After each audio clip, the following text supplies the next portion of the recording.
how to fix Valorant uh, lag problem easy and quick. If you want to fix this problem, it's easy.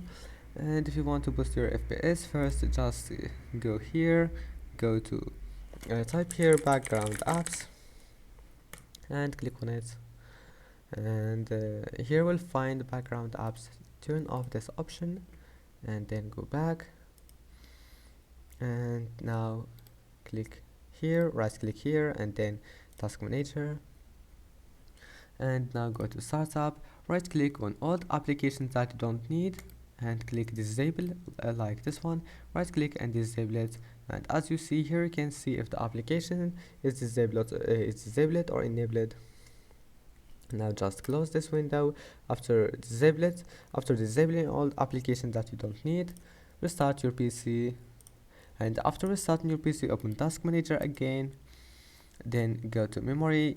Maybe you'll find task manager like that. Click more details and go to memory. Now just close application that takes a lot of your memory, as you see here, like Google Chrome. Right click, end task, and that's it. Don't forget to like and don't forget to subscribe, and see you in the next video.